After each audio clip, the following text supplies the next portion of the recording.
Hey everyone, Georgie here with Ukraine Matters. For some reason, Belarus decided to play some games with Ukraine world community and put something on the line. Now, there's been a lot of questions both sent to me and discussed online whether or not Belarus will attack Ukraine. This is mostly because there has now been pictures appearing and also a lot of information appearing that there is like Belarusian armor, Belarusian army. They have this B logo that they painted on all of the vehicles. So there is also potentially some Wagner forces that are present and being pulled towards the border of Belarus. And a lot of people obviously have these emotional swings where they see something and it's like a new news cycle, so they get really excited and get really worried because they want to see Ukraine do well, they want to see Ukraine win, and obviously no one wants to see Belarus invading Ukraine. To try to reason with you, I would like to start with stating that this is not the first time that we're having this conversation whether or not Belarus will attack Ukraine, right? In the same space as we were talking about whether or not Russia will nuke Ukraine if, and then remember as it was progressively changed and changed, in the same sense we were talking about whether or not Belarus will invade Ukraine. I already mentioned in one of the previous videos that Lukashenko is a bit better and more cunning politician than Putin is.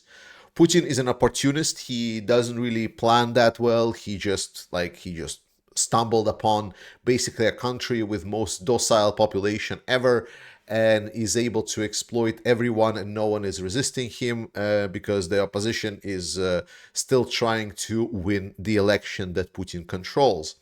But Lukashenko, he has been in this game for a while. He understands where he is, and he understands, if you remember, like a couple of years ago, before also invasion in Ukraine, there were big protests inside of Belarus. So there is actual notable resistance to the Lukashenko regime in Belarus.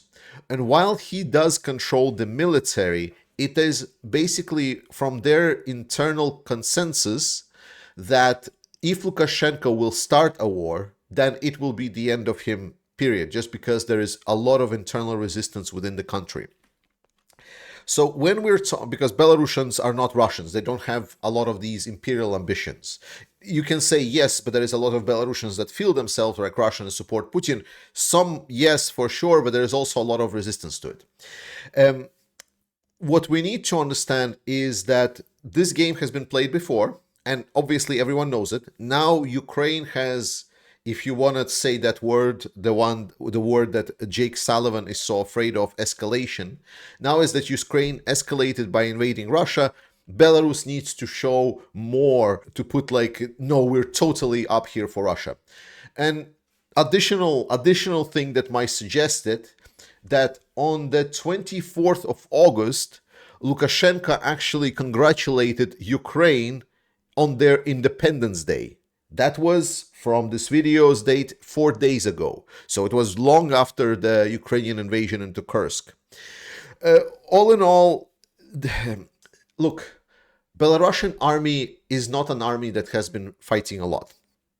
A lot of Belarusian reserves and substitute equipment that they are not being actively used by their Belarusian armed forces have been sent to Russians. This was the way for Lukashenko to escape the necessity of entering the hot war.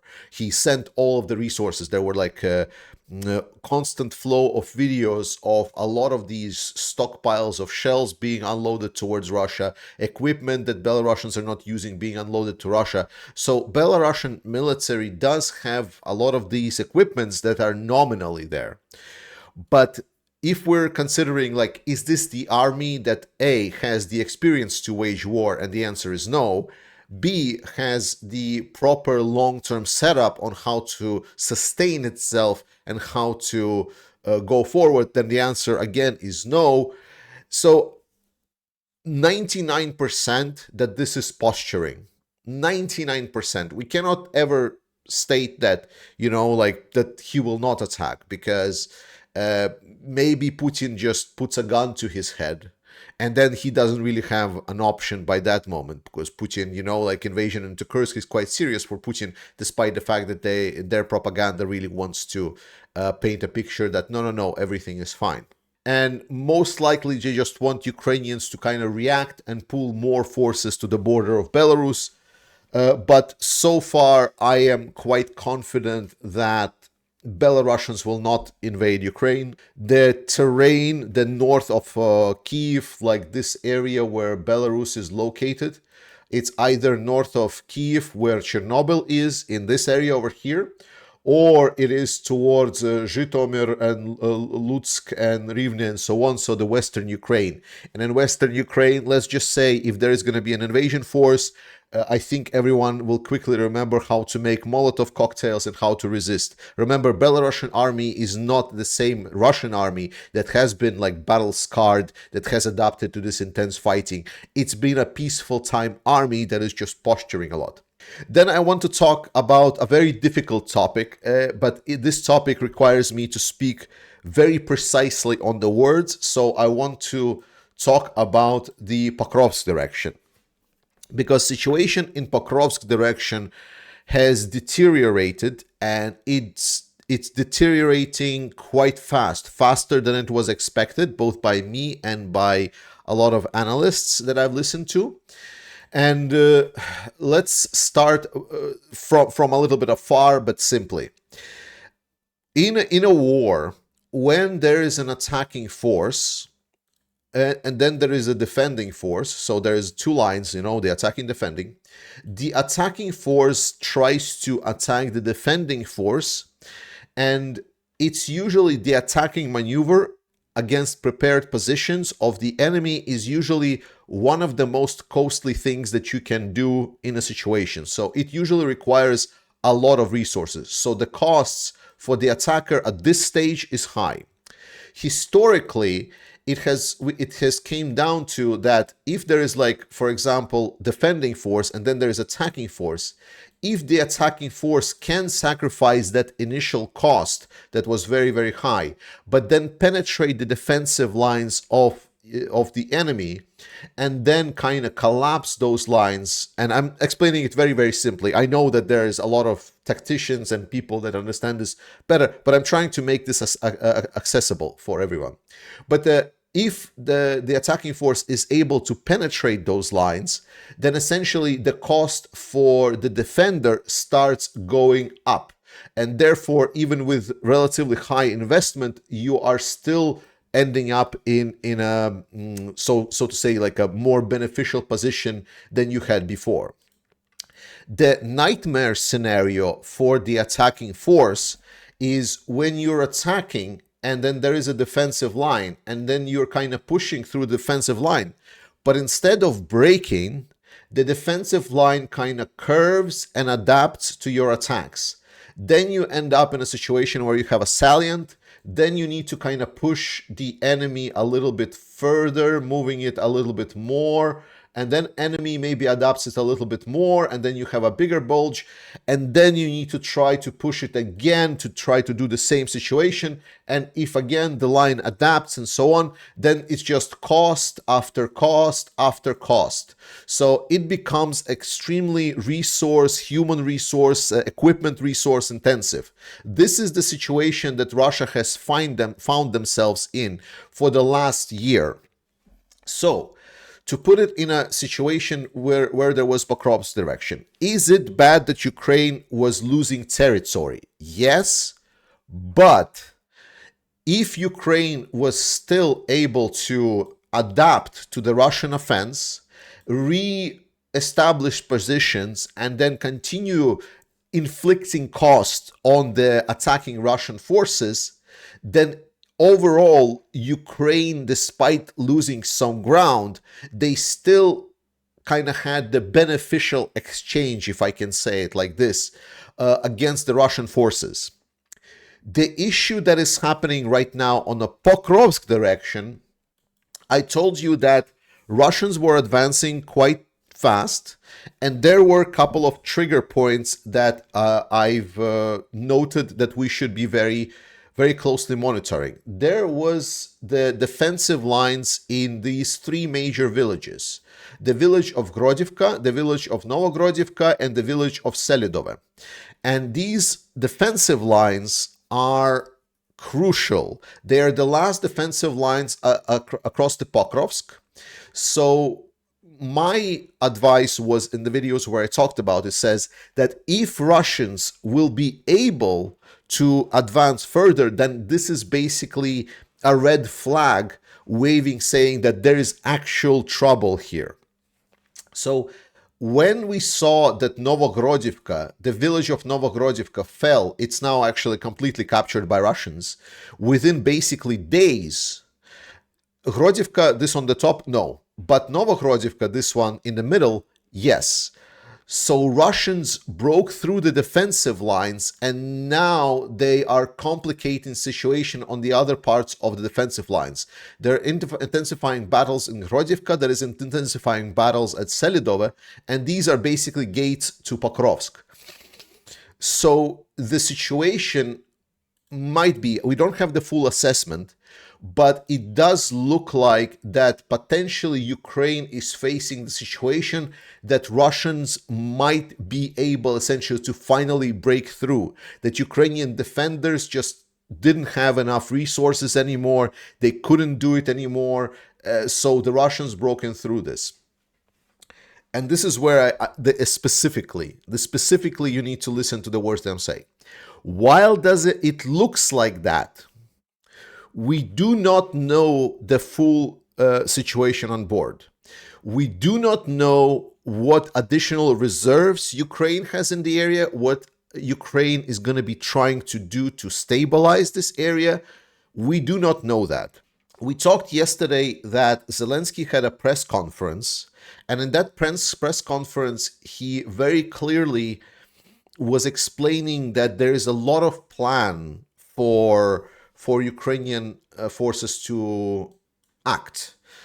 He stated that Kursk operation was one point of the plan, but there are others that he couldn't just obviously talk about. He stated basically what I hoped that the lesson would be learned, and I guess it was the lesson that first deliver results, and then start making it public.